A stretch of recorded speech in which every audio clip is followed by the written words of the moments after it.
여러분 안녕하십니까? 오늘도 참으로 좋은 날입니다. 성령께서 충만하시기 바랍니다. 저는 오늘 가서 제자를 삼으라는 제목으로 여러분과 함께 은혜를 나누고자 합니다. 본문 말씀은 신약 성경 마태복음 28장 16절로 20절입니다. 그러므로 너희는 가서 모든 족속으로 제자를 삼아 아버지와 아들과 성령의 이름으로 세례를 주고 내가 너희에게 분부한 모든 것을 가르쳐 지키게 하라. 본문 말씀은 부활하신 예수님께서 성천하시기 전 제자들에게 직접 말씀하신 최후의 명령입니다. 교회는 오순절 마가다락방에 강림하신 성령님으로 말미암아 탄생되었고 지금까지 그리스도의 지상 명령을 이루기 위하여 일해왔습니다. 따라서 교회의 역사는 복음 전파를 위한 선교의 역사이기도 합니다. 우리나라는 1884년 개신교가 이 땅에 전래된 지 겨우 1세기를 넘어선 오늘날 세계에서 제일 가는 교회 성장과 눈부신 발전을 이루겠습니다. 하나님께서 이처럼 한국교회를 축복하시고 부흥시켜 주시는 이유는 마지막 때 우리를 통하여 나타내고자 하시는 뜻이 계시기 때문입니다. 그러면 마지막 때 하나님께서 우리에게 주신 사명은 무엇일까요? 복음을 들고 땅끝까지 나가는 일입니다. 본문 말씀에 예수께서 나와 일러 가라사대 하늘과 땅의 모든 권세를 내게 주셨으니 그러므로 너희는 가서라고 말씀하고 있습니다. 오늘날 기독교인의 수는 세계 인구 51억 중에서 약 30%에 해당하는 15억 정도에 불과합니다. 그러나 이 숫자는 구교와 동방정교와 개신교 모두를 합친 수입니다. 그 가운데 개신교의 수는 51억 중 약 11%를 차지하며 이 중 순수하게 거듭난 성도는 절반가량밖에 안 된다고 합니다.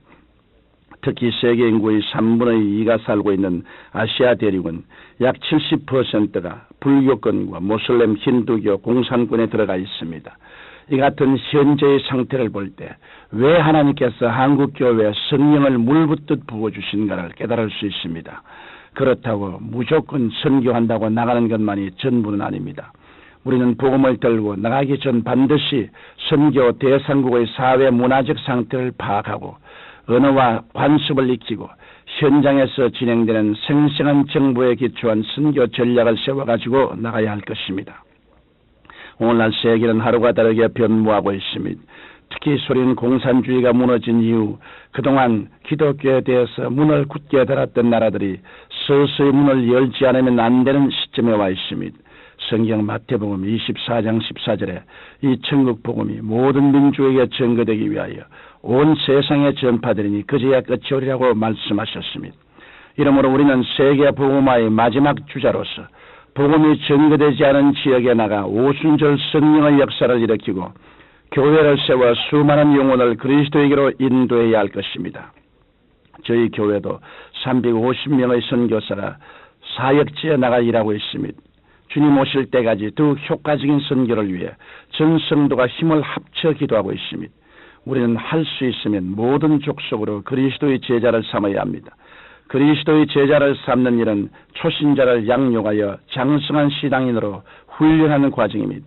이러므로 제자 양육은 일정한 기간과 수고와 헌신이 필요합니다.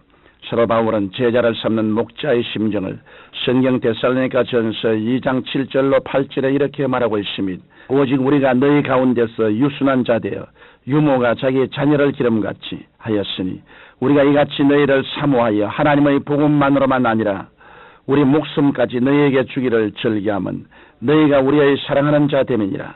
이와 같이 하여 우리가 한 사람의 제자를 삼으면 그 제자는 또 나가서 또 한 사람의 제자를 만들어 끊임없이 영적 재생산이 이루어지는 것입니다. 선교와 관련된 어떤 논문에서 제자 양육에 대하여 연구한 내용입니다. 한 성도가 한 사람을 전도해서 그리스도의 제자로 만드는 기간을 1년으로 잡을 때 처음에는 속도가 느린 것 같지만 어느 정도 기간이 지나면 그 수가 폭발적으로 증가하여 40년이 되면 전 세계 인구를 제자로 만들 수 있다는 것입니다. 이론적으로는 틀림이 없는데 현실적으로 보면 세계 복음화는 아직도 영원합니다. 그러므로 정말 우리 한 사람이 1년에 한 사람씩만 진실한 제자를 양육하면 그 제자를 통하여 복음은 또다시 뿌리를 뻗어나갈 것입니다. 그러나 아무리 10년, 20년 복음을 전해도 복음의 다음 세대를 이어갈 제자를 만들지 못하면 그 선교는 실패하고 말 것입니다. 그러면 우리가 어떻게 해야 진실한 그리스도의 제자를 양성할 수 있을까요? 본문 말씀에 아버지와 아들과 성령의 이름으로 세례를 주고 내가 너희에게 분부한 모든 것을 가르쳐 지키게 하라고 말씀하셨습니다.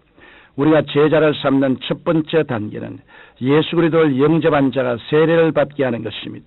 세례는 예수님을 믿고 죄사함을 받은 자가 이제 하나님의 자녀가 되었음을 교회를 통하여 공식적으로 선포하는 의식입니다.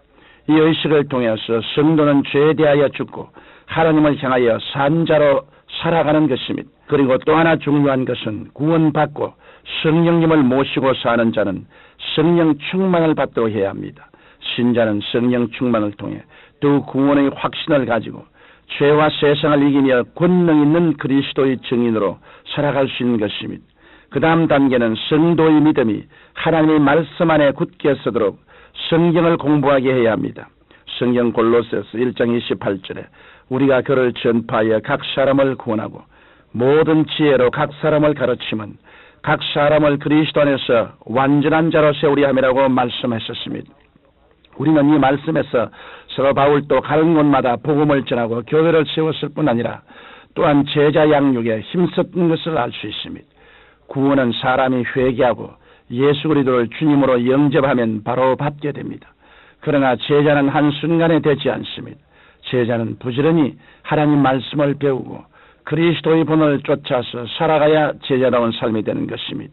이 과정은 성도의 인격과 생활에 변화되어 신앙의 열매를 맺는 과정이며 그리스도의 충성된 일꾼으로 형성되어가는 과정입니다. 이와 같은 과정을 통해서 끊임없는 영적 재생산이 이루어져야 세계 복음화의 아름다운 결실이 맺히게 되는 것입니다. 사랑하는 청취자 여러분, 예수님께서는 인자에 온 것은 잃어버린 자를 찾아 구원하기 위함이라고 말씀하셨습니다. 그 예수님께서는 오늘도 우리에게 이렇게 말씀하시고 계십니다. 아버지께서 나를 보내신 것 같이 나도 너희를 보내노라. 하늘과 땅의 모든 권세를 내게 주셨으니 그러므로 너희는 가서 모든 족속으로 제자를 삼으라. 성경에 복음의 밭을 가는 자는 소망을 가지며 갈고 천국 알국을 떠는 자는 함께 얻을 소망을 가지고 떠는 것이라고 하셨습니다. 이러므로 주 예수님의 재림이 심히 가까운 이때 우리는 자신의 삶에도 승리할 뿐 아니라 주님의 명령을 쫓아 그리스도의 제자를 삼는 일을 꾸준히 지속해야 할 것입니다. 거룩하신 하나님 아버지, 우리에게 꿈과 믿음을 주셔서 믿지 않는 이웃을 주께로 인도하는 일에 전력을 기울이게 도와주시옵소서. 예수 믿는 자의 마땅히 할 일이 이 일인즉 이 일을 게을리하지 않은 우리들이 다 되도록 축복하여 주옵소서. 예수님 이름으로 기도드립니다. 아멘.